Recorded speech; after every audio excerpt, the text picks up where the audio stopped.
and roll, Chicago. Rock and roll, Chicago, my hometown.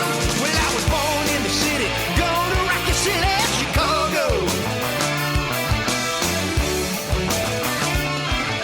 Chicago rock and rollers are the best you're ever around. Hey, this is Paul Martin And Ray the Roadie. for the Rock and Roll Chicago podcast.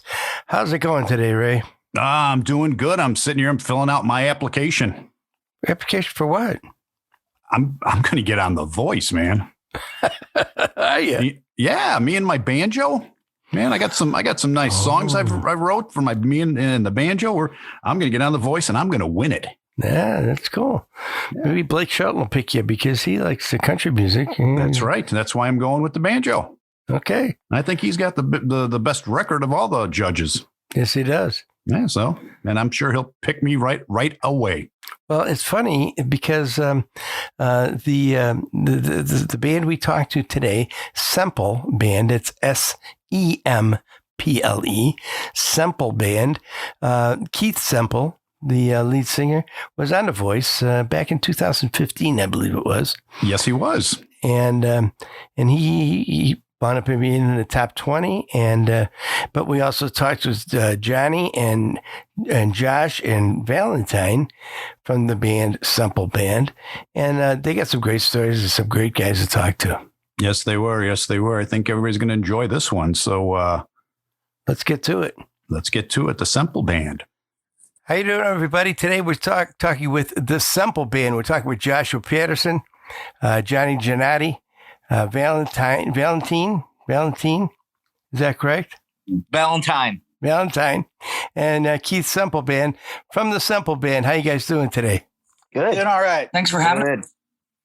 Good. I just celebrated your holiday there, Valentine. That's right. Yep, that's right. I get a whole day to myself. It's That's pretty awesome. beautiful. Well, so tell us a little bit about the band. When did you guys get started, and how long you been together? So I put the band together in about 2012. Johnny was with me from the start there. I was still in Seventh Heaven at the time, and I gave the band about 6 to 9 months notice, and then I basically said at this point I'm going to be moving on. And then I talked to Johnny and a couple of other guys, and we basically practiced that entire time until we were ready to go. But between me going back to Seventh Heaven to help them for a year and then getting on The Voice, basically we really only got started as a band when Valentine joined, basically. So like about, what was that, by like 2016 or 17? Yeah. Yes, you guys owe it all to me. Here I am. I would say we've been 17, I think, Keith. Early in 17, my guess.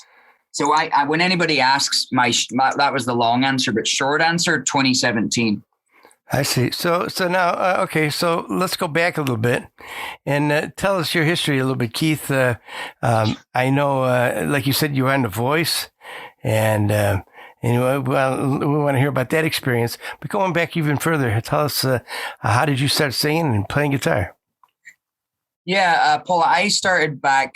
I learned piano when I was 9, and then I got the bug for music, and then my dad bought me a guitar at like 12 or 13, and that was pretty much it. I was like, I don't want to learn piano. I want to play rock and roll, man.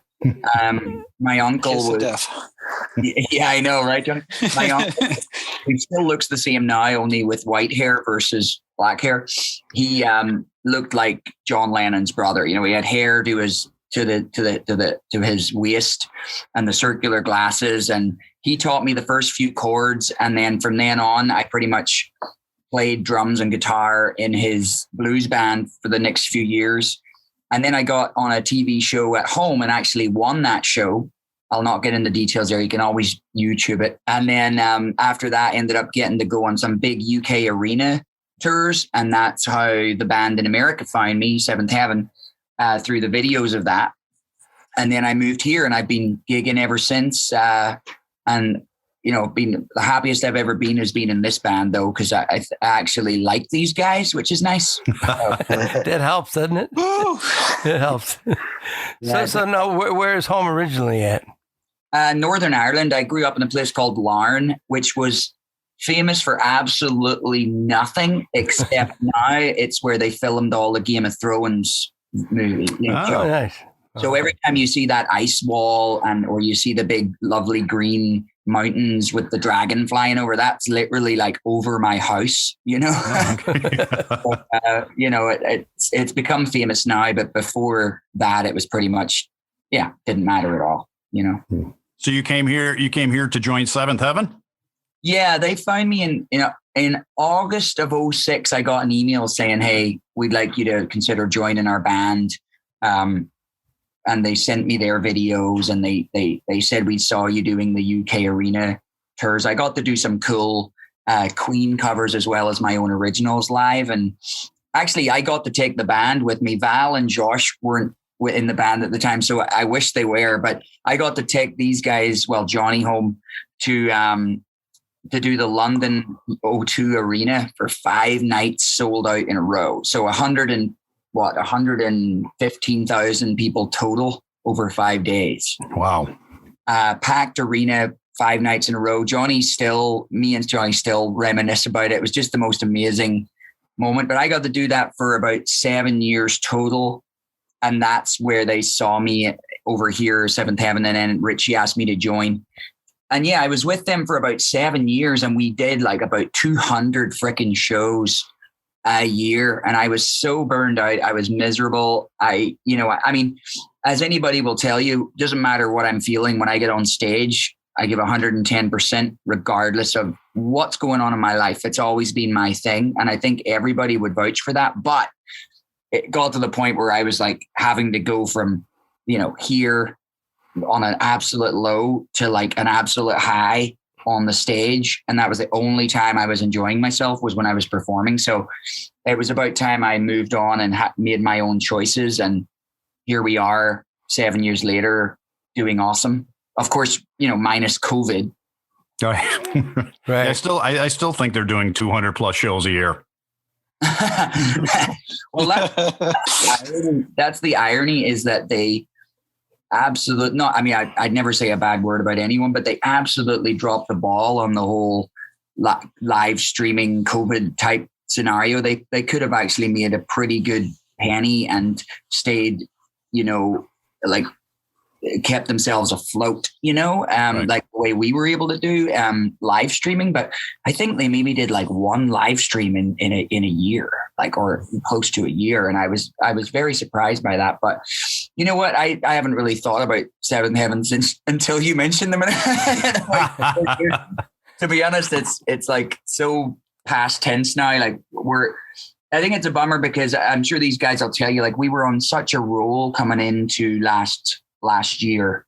We had last year's schedule was absolutely like what I call the perfect schedule. It wasn't Seventh Heaven big, but it was compact, and it was exactly what shows we wanted, minus a few. Like we were really close to getting our perfect schedule, and then of course, basically the world stopped.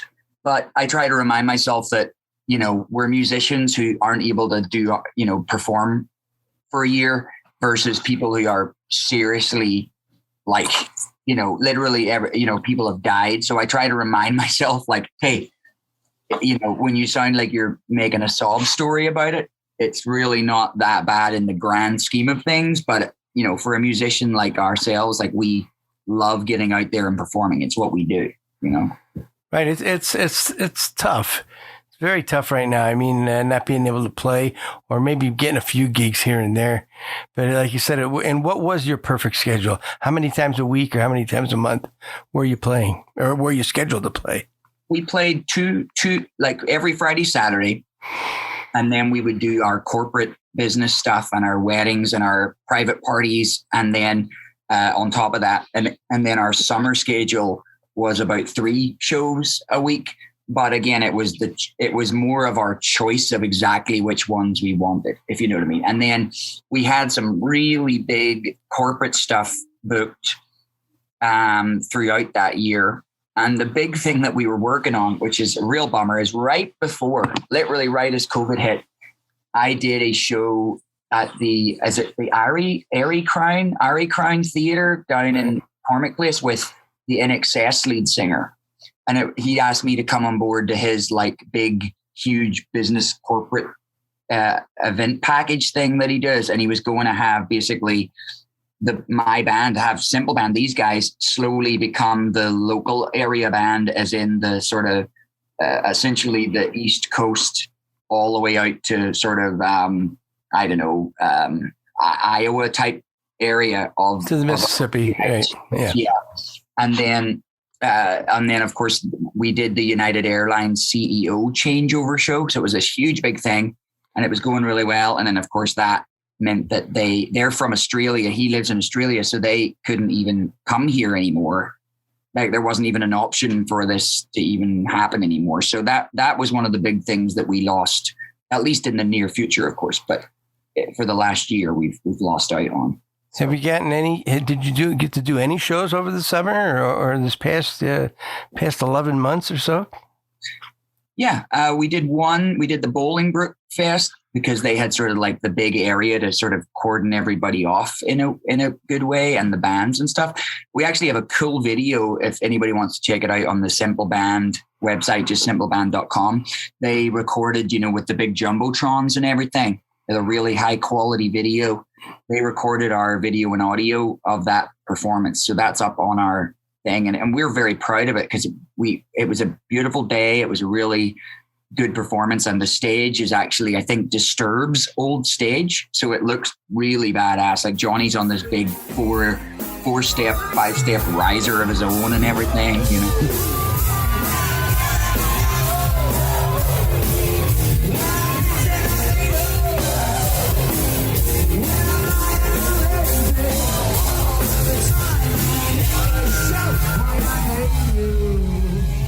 Nice. So Johnny, so now you worked with Keith early on. You said, right? Did you play with Seventh Heaven as well? No, I did not. Excuse me. Prior to Keith giving me a call in May of, I think that was 2012. I was playing in a band called Chasing the Day, and we were doing all right. We were also under a subsidiary of MTD Management at the time. So it was Chasing the Day. He said, she said, let's see, what was the other good guys? I think it's Hi-Fi Superstar and one Serendipity. So we kind of all knew each other. I opened up for for Seventh Heaven and Chasing the Day. And then prior to that, I played down the city, in an original band called Lucius War Baby. I was also a roadie for the Fabulous Janes. I don't know if you, so I've kind of been around the scene for a little while and stuff.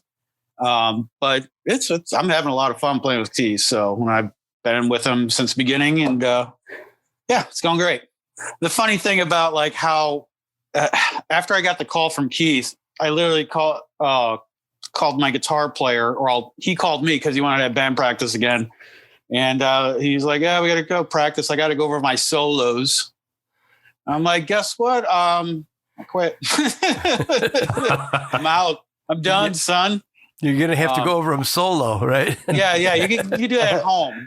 I didn't, it's just that kind of, they were good guys. They're businessmen during the week. It was their weekend warrior kind of mentality, right. But they still put in 110%. We had great gear and stuff. We got to open up for Seventh Heaven, so we were doing something right. But yeah, it's and prior to that, I also I've been a luthier for a long time. My father was a guitar maker. He went to the Chicago Conservatory. I grew up in this, like from the beginning. Right. I was going to ask you about the luthier thing. I saw your video on the Semple website. That makes him look way cooler than he really is. Man, you haven't even explored the depths of my coolness yet. Still holding on. I want to give you it all at once. I got to have a little something in the gas tank. The best 3 minutes Johnny can give. Well, that's very good. Cool, though. I mean, you're a drummer, but you work on guitars. Yeah, I went to Chicago School of Violin Making as well. Oh, really? So I was under tutelage of all the great masters there. Well, Tishon Ho Lee is the guy there. He has Trayton Mindvald. He's originally from Korea.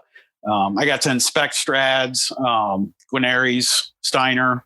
Yeah, it's something else, man. I tell you, it's a good foundation, at least to get into musical instrument making, just because, I do more of the restoration. I've been building a little bit more often right now, but it gives you such a high standard to when you go to the guitar, there's a lot more, some things are a little easier, but you need more machines when you make guitars because, you know, it's just way easier to do that.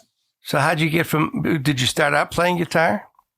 No, I was a drummer. My cousins, all my cousins were in bands. We always had family jams growing up, and, 7-part harmonies, the whole family singing and stuff, Eagles and Beatles mostly. Yeah. And my cousin Mike Panaccio, who plays in Son of the Clones. He plays keyboards now for him and the lead singer. Those are my first cousins. So that was my first influence. And Dave used to come over when I was 7 or 8. He'd bring an amp and we'd jam out. I had a drum kit at that time. We were just playing like hair metal tunes because it was, late 80s, early 90s. So yeah, I've always, and my dad played in a series of, cover bands, and more wedding bands actually. And I mean, they would have rehearsal at the house, and that was 1 or 2 going to sleep with that going on in the living room. So that's cool. So how about you, Joshua? We'll stick with the rhythm section here. Bass player. And, yeah. And tell us a little bit about your backstory. I am the newest member of Semple.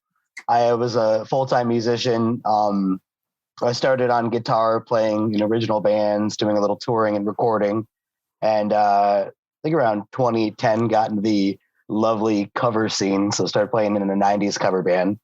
And I ended up playing bass for Gina Gonzalez, which timing couldn't be better because she used to tour with Gary Sinise and the Lieutenant Dan Band. Right before I got the call from Keith. Actually, the true story is I got the call from Gina. Gina was the one that called me and told me, hey, Keith is looking for a bassist, wants to know if you'd be interested in auditioning, which was only a couple of years ago. So like Keith was talking about, I was launched into the greatest shows that I've ever played, just thousands of people right off the bat, festivals. We were traveling the country, played, Mexico, California, all within the first 6 months of me being in this band. Yeah, man, that was fun. And then it's like, I woke up from the dream and I know it's not exactly music related, but I think Josh has to tell the sushi story. Oh, don't do that to the poor boy. It's funny, man. I mean, you got to laugh at yourself. Yeah, well, it was, if you don't tell it, and he's going to tell it. we were very. It is where you got your namesake from, King. Right. Yeah, I embrace it now because this is right before we were literally grounded. We got to play a great corporate event to a rented out hotel resort in Mexico, Puerto Vallarta, right? Yep. We had one day where we worked our butts off and got the job done even more so than we thought we were going to need to, sweating, trying to fix the technical issues before the gig. But we had about another 3 or 4 days of letting loose and letting our hair down. And one of those days I got a little drunk and made a good relationship with one of the guys that worked there. And when they went out for the big band meal, it was an Italian spot. I requested that Alfredo. Well, his name was Alfredo. Alfredo. I requested that Alfredo go get me some sushi from the neighboring restaurant and bring it over to the Italian restaurant. And did he? And that's where I got my nickname, the King, which they still call me now in Semple. Because it came. He brought it to you? Yeah, he brought it over. I was generous with him. I'd like to say by the end he was my friend. We had some good times with Alfredo, but he had my back. Yeah. He hooked it up for me there. Very good. We were spoiled rotten on that trip, to be honest. It's a whole week, all expenses paid, and we're getting paid to do the show, but it's only a one-night show. So basically it's all, basically you just, whatever you need, it's taken care of. And Josh would just be like, I feel like sushi right now at 4 a.m. or whatever, and we're sitting there and we're laughing so hard at the fact that he's ordered this sushi and it's arrived. And he takes a bite of sushi, and we make him laugh, and he literally like chokes, and then he takes a drink to wash it down, but he can't control himself, and he literally throws it up and like takes it back down and swallows it because he thinks nobody's seen, and we are all in absolute stitches because it was like running out his nose. He was like, we had so much fun on that trip. We were laughing so hard. And this is on video too. This exists. This entire scene that Keith just described. There's video evidence of this too. Great. Can we see it on YouTube or what? I honestly, I think it's on the Semple Facebook page. I'm pretty sure it's still there. If it isn't, Paul will send it to you. It's worth it. You know, it was fun trip we did. We went up into the San Francisco hills and played for a wedding on top of one of the big wineries. Now, the day of was a nightmare because of the rental equipment. So the guy we dealt with didn't understand the difference, I'm not kidding you, between an in-ear monitor system and a microphone lapel system. Oh. So he kept on saying, I've got those in there. I'm like, no, you've got me a set of 4 lavalier microphone wireless setups. I need the in-ear monitor, but that's the opposite way around. I need it to receive the signal. Right. Instead of sending a signal, right. Right. He just could not fathom this. And we went back and forth to the Guitar Center there maybe 5 or 6 times.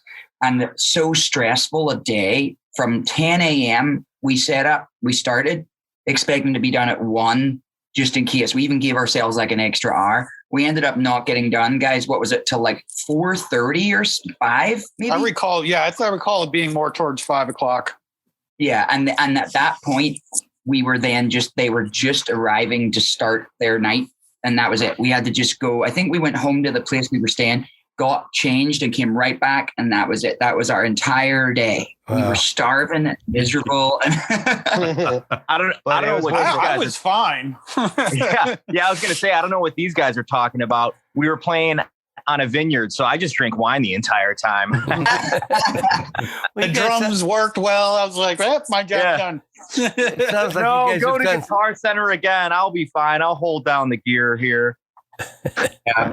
Sounds like you guys have done some traveling, huh?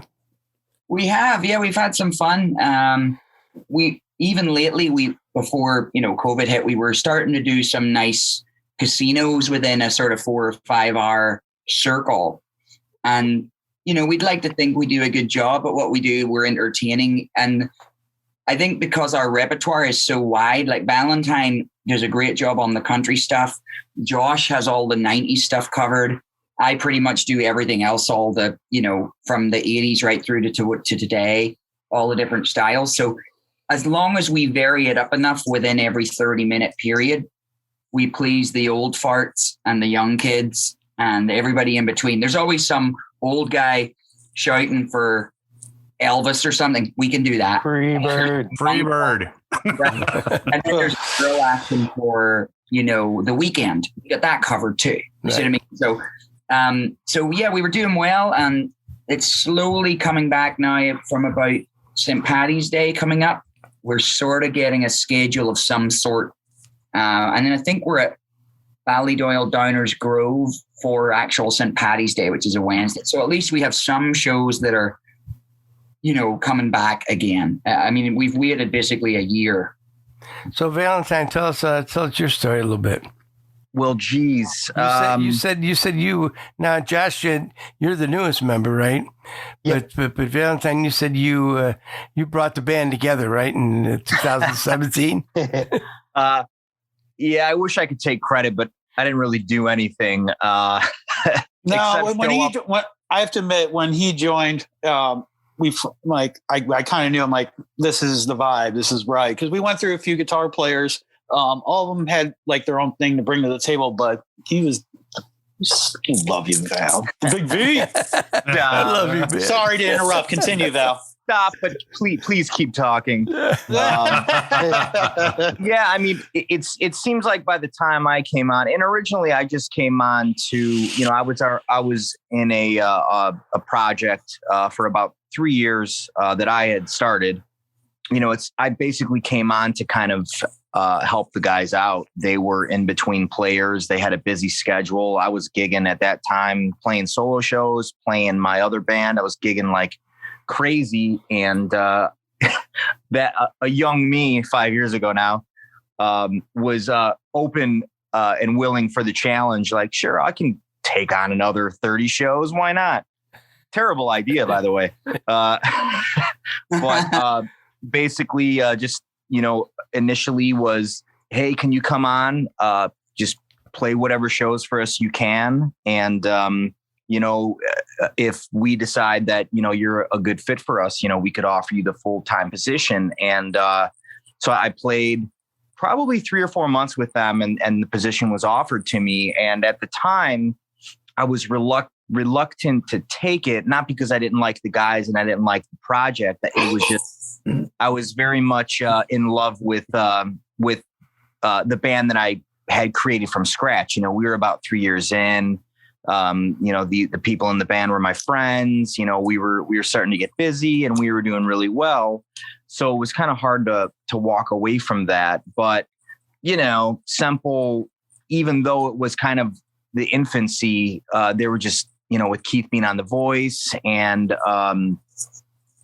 just everybody's experience, the project was just miles ahead, where my project was, just better shows. The money was better, more opportunity.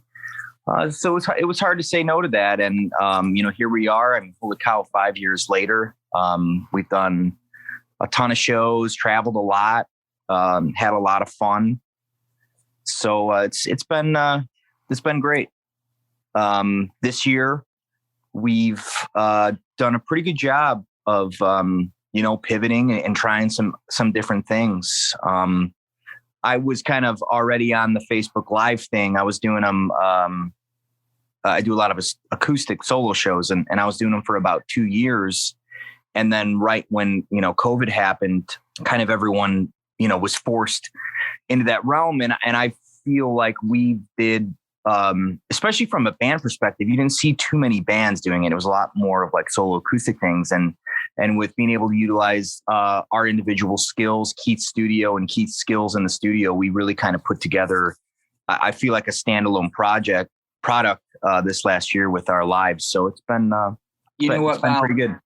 On that note, I just want to make a point. I don't want to sound like I'm pandering here, but I really do want to thank our fans for the last year, because I'm not even slightly exaggerating when I say that they have essentially kept us afloat with their generosity. Like, I mean, we've done, about about 2 shows a month in here, and we live stream it to Facebook, and they've literally been so generous with tipping. Some people are in better situations than others, but even people that have been struggling financially have found a way to help us out and send us tips. And we try to work very hard to give them something different every time too. Like we've done some themed nights. We just did a love song night for Valentine's there. That was a lot of fun.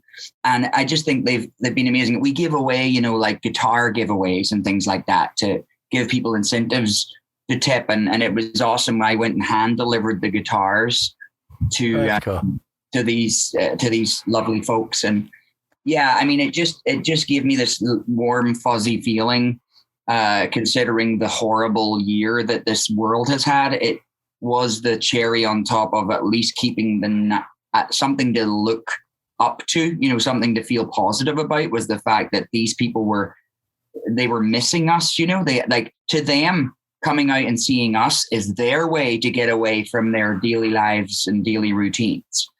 Then they felt like they were saying thank you for the memories, almost by helping us out and tipping us during the time when we couldn't do what we do. And I just wanted to get that in there, because it has been a humbling, thing to experience the generosity. Well, I think we all appreciate our fans, and without them, you'd be playing to nobody. And obviously you're doing it I know, and it's probably hard to get the energy and the enthusiasm that you would at a live show. But if you're doing it and knocking it out and people are enjoying it and tipping you, then that's very cool. The only good thing about being on the live stream is you can at least scratch your butt when you're not on the camera, you know? The one challenge though of playing live, like how we do, is like you're almost under like it's like live studio session. Like there's not much room for air.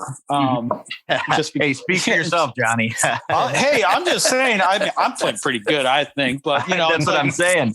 I want to take this opportunity to give a shout out to our sound guy, Rob, who's had, a crazy year. His wedding plans were, busted up. And then all of a sudden he'd gotten so accommodating of like our live sound. And now here we are in this, confined studio.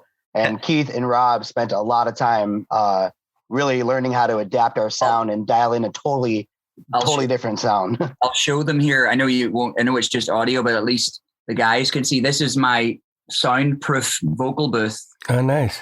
And it has the amps in there too. I can crank the amps up to like 100 decibels and you can barely hear it right from where I'm sitting. And so Rob would sit in there with the headphones on. No ventilation. Well, we're out here. The drum kit and everything set up for a performance here.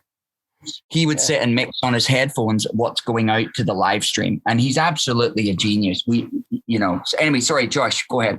No, just that. Exactly. Like to be thrown into that, the entire band, we had to, learn how to still give that performance to nobody while basically looking at each other. But more so than that, Rob and Keith spent a lot of time learning how to do something that we had not that much experience in, the live streams and the video. And, I'm very proud of where our sound evolved from our first streams to where they've been lately.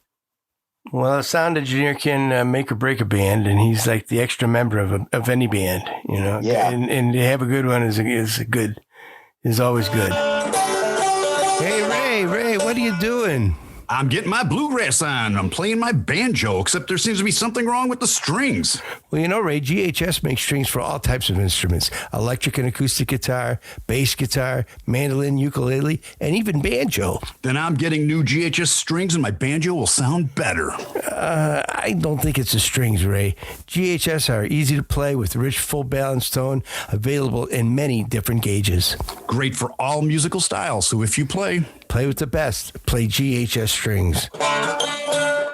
So Valentine, we were talking with you. So your musical background, where did that start? Your family musical? I mean, you musically inclined, or?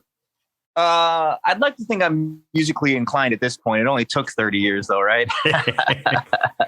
A little bit in my family. My little fun fact: my great uncle, I guess it would be, was a famous trumpet player in the 30s, Johnny Valentine. It's part of my namesake as well. He's not as famous as you, Louis Armstrong or whoever, but that name is gold. Yeah. I know. Why couldn't mine be as cool? I don't know.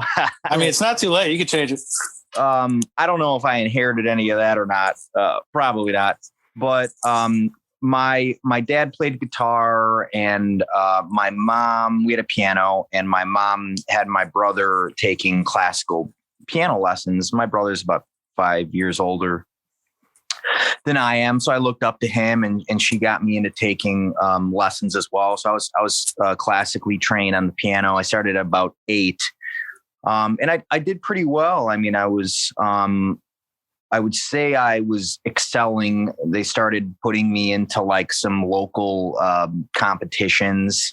I remember getting a silver medal at one of them, and my teacher and my mom was applauding me, and I was like, "Is this good?" I didn't even know.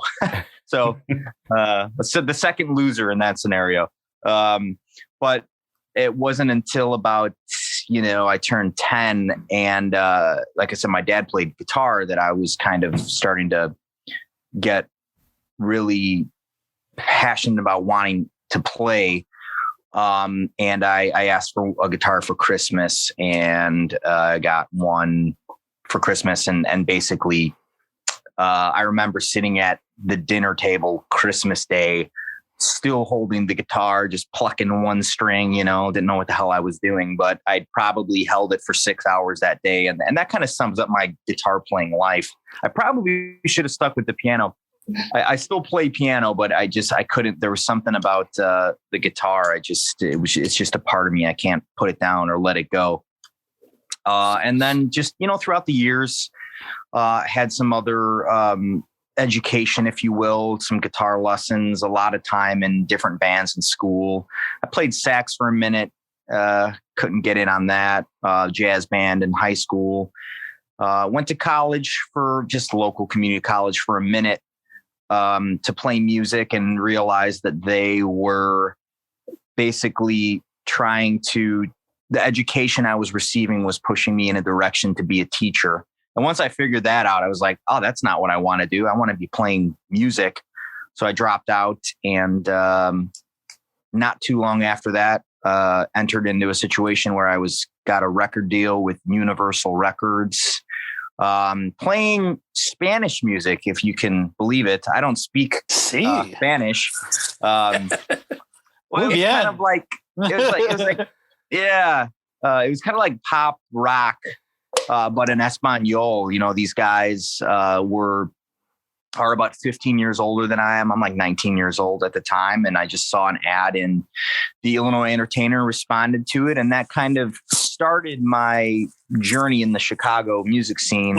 I was already playing some, like some small gigs, random here and there, acoustic, started with open mics, and then maybe you play someone's birthday party, and then maybe you get a gig at a restaurant or whatever. But once I joined, the group was called El Guapo.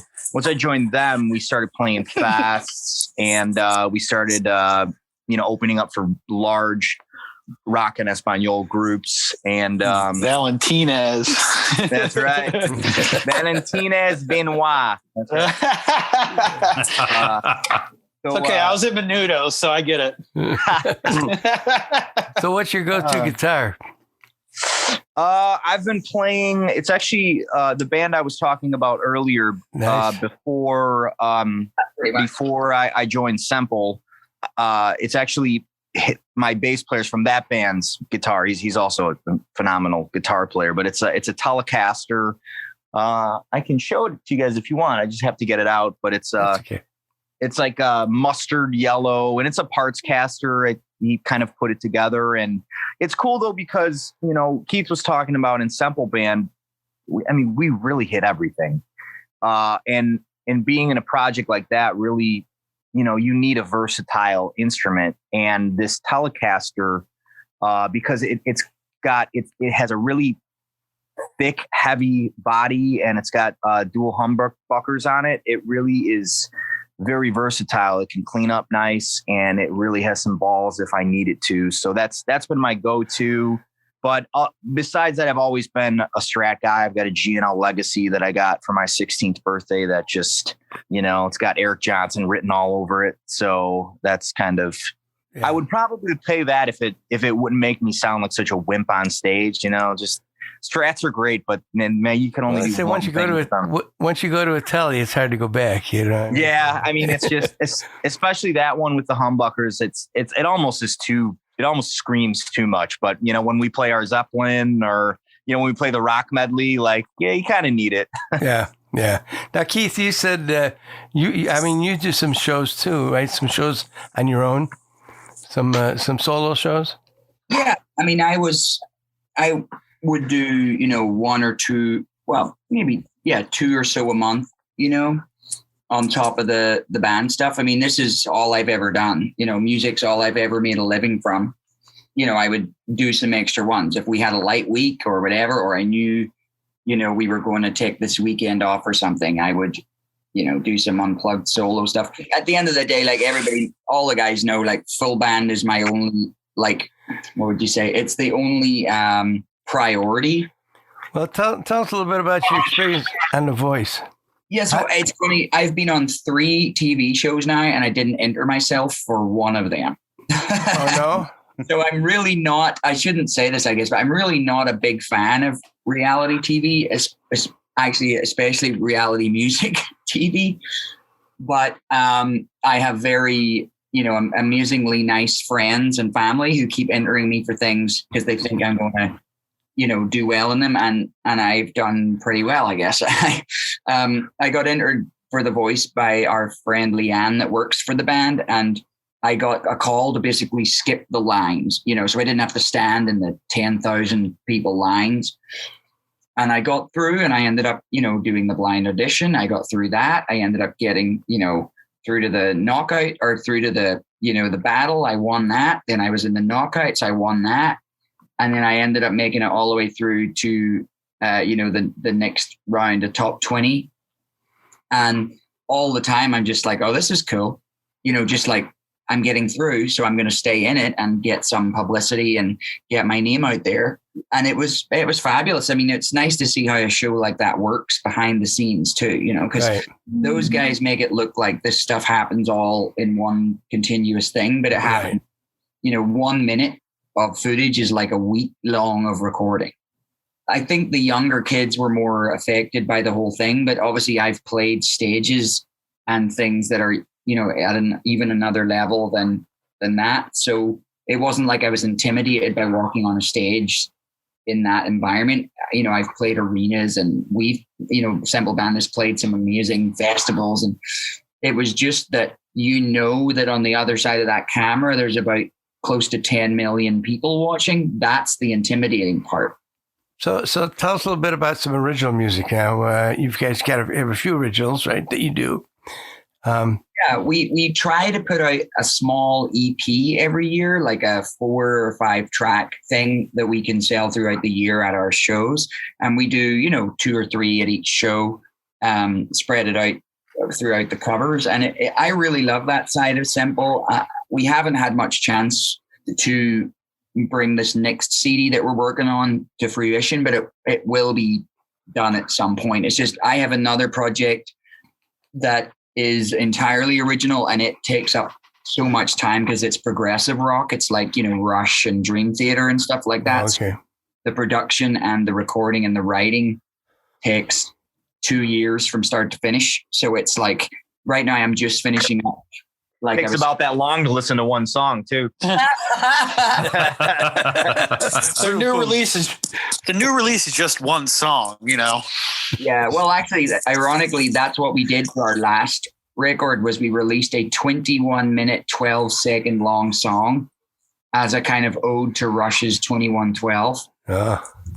So it's called The Butterfly Effect. And anyway, my point is that we Semple does EPs, and then we try to make the music.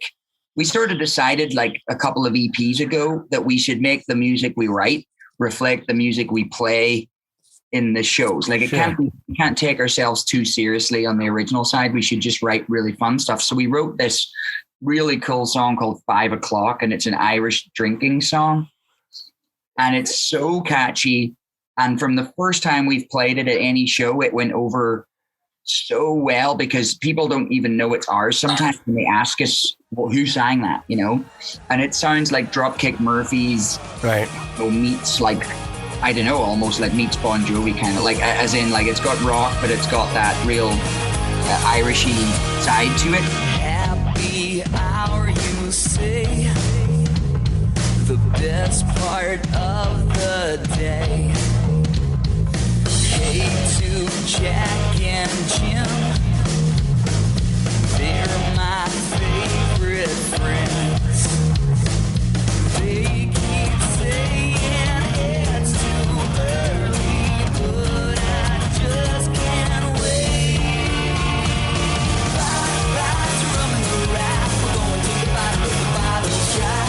Oh no, we don't care, it's 5 o'clock somewhere. We all know why, we go to the bottom of the bottle's dry. Johnny is awesome on the drums on it.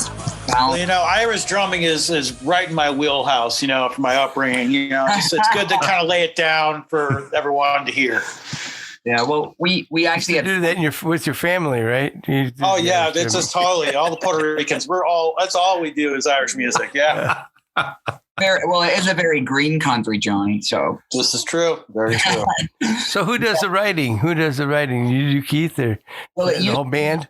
It used to be all me, but that was before I had these guys involved. So we've actually finished an EP. We have it sitting here. As soon as I finish this one up, I'm able to actually make the product. But Josh came on board and had some great ideas, and we've worked on a whole new thing. So ironically, one thing we never really write now is a good ballad, because we can't really perform it live in the middle of doing some big huge medley, or we've just played like the Killers and then we're going to do this ballad. It just doesn't really work. But this time we wrote this killer ballad. It sticks in my head, and we haven't even really finished writing it yet, but it's one of these things where I keep thinking it throughout the day, and I'm like, I can't wait till that product is out and we can, for a change, we can break it down maybe during the summer fests, when it's 90 degrees, and let everybody have a rest and say, all right, here's our new song, and just let everybody rest for one. I really have to say, I like working with Valentine on stuff, because he has a completely different flow than me. And so it just is good. When we get together, we tend to work on the nitty gritty of it really well. And we sat on one trip, remember, Val, on our way home from somewhere. It was like a 6-hour drive or whatever. And we listened to our little clips and wrote down lyrics and melodies and recorded them. And, and all of a sudden we have a whole new CD waiting to go. We just have to, physically record it. I think that was our last EP, 5 o'clock. We basically wrote almost, which is probably one of my favorite, if not my favorite track on that Army of One. I think we wrote almost that entire song, the lyrics at least. Yeah, just on that trip.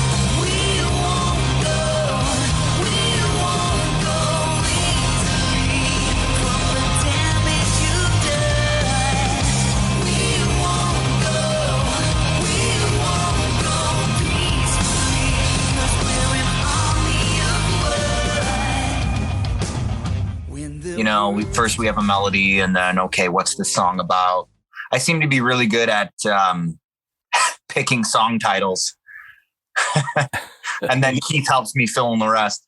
Yeah, well, I mean, the song 5 o'clock is just so catchy, and the lyrics are so clever. Valentine came up with this line. It's hey to Jack and Jim, they're my favorite friends, as in like Jim Beam and Jack Daniels. Right. And it's just so clever. Like, it's true. He's just speaking the truth. Yeah. And it's super catchy. Yeah. I mean, we just figured, why not write what the style that we're doing when we're actually performing anyway. We should make it flow endlessly, and nobody would even know it was an original, but nobody has lost the interest in the band either. Yeah. Right. So 5 o'clock is your most current EP? Yeah. Yes. That was after Learn How to Fly? Yes. And Learn to Fly was just something I put together personally. So I did all the instruments on that, like guitars, drums, piano, bass, everything. I still love, to me, Not for Radio, which is the big full length album that me and Johnny basically put together. I still love all the songs on that, but they're really serious rock songs. Like, they're not the sort of thing that really fits in our set. Johnny has a song that he wrote on there called This Letter, which is incredibly personal to him. I mean, I know that I've been moved to tears listening to that song. And oh, shucks. Yeah, no, I mean, I have. And one of the biggest compliments I've ever received was from Johnny, when Johnny said that he had sat on that song. He had somebody sing it once to hear it, and he liked how it was done. But he said he'd sat on it for so many years because he wanted to wait till a vocalist could do it justice. And that was like my biggest compliment or one of my most favorite compliments that I've had in my career, was Johnny liking how I interpreted what he had written. And then the first time I heard it, we were in London at the O2, and I was like Niagara Falls. But on that track in particular, I played all the music on it. I think maybe there was one other thing added in, but the bass line, the drums, the guitars, it's me.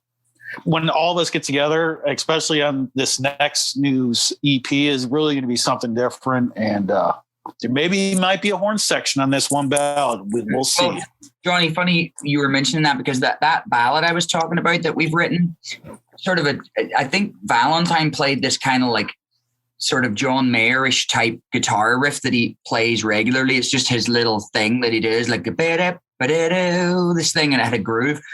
And we just started, I was like that. I was like, what is that? What is that? And we just started jamming.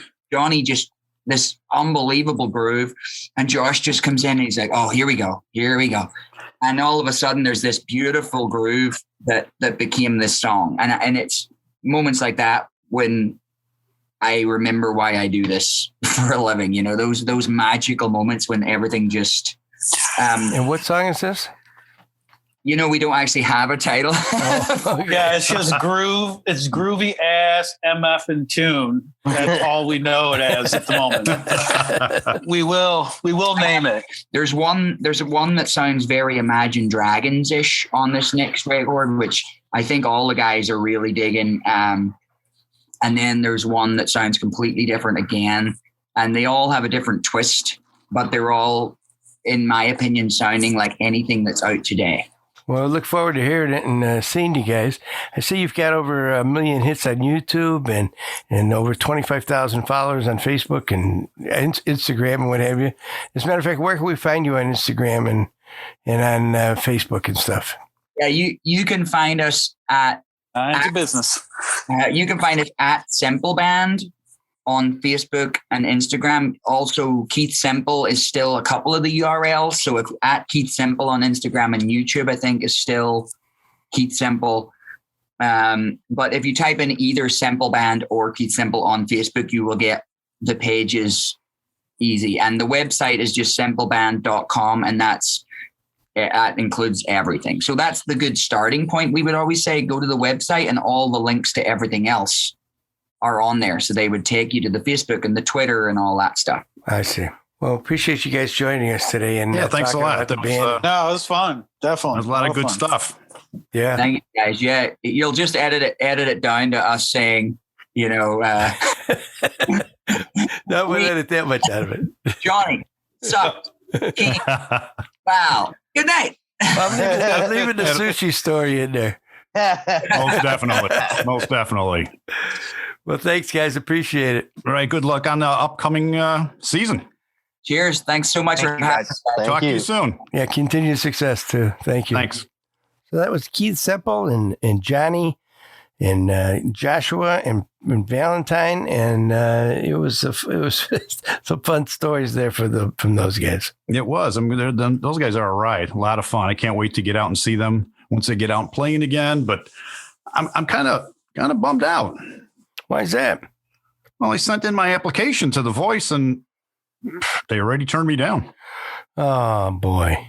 Yeah, I sent a file of my singing and banjo playing, and they said, no, they have no room for me. Maybe you could try again next year. Maybe I'll try. Maybe I'll try one of the other shows. Practice. Yeah, maybe I'll try American Idol or America's Got Talent or something like that. But I'll keep trying. But in the meantime, you guys got to get out and check out the Semple Band. They got some great music. So they've been practicing and they've been playing. At least they've been doing some virtual stuff, some live streaming stuff, right? On Facebook. Right. And so check them out and don't forget to practice. Keep practicing. But you know what? I put new GHS strings on my banjo and I think this is going to work for me. Good deal. Yeah, so anybody that is in the market for some new strings, check out GHS strings. They make them for the banjo, of course, the guitar, the bass, the mandolin, you name it. If it's got strings, they probably have them. Right. So thank you very much for listening, everybody. Oh, and don't forget to check out the Illinois Rock and Roll Museum on Route 66. Be sure and go to their website and check out what's going on there. Go to their Facebook page and check out what's going on. They've always got something happening there, and hopefully they'll be getting that place open soon. And while you're there, sign up to be a charter member. Lots of good stuff you get with that. Okay. Thanks for listening, everybody. Until next time, I bid thee farewell. Bye-bye. The Rock and Roll Chicago podcast does not own the rights to any of the music that's played on this podcast. The music is used to promote the band or musicians that are interviewed. Rock and roll, Chicago.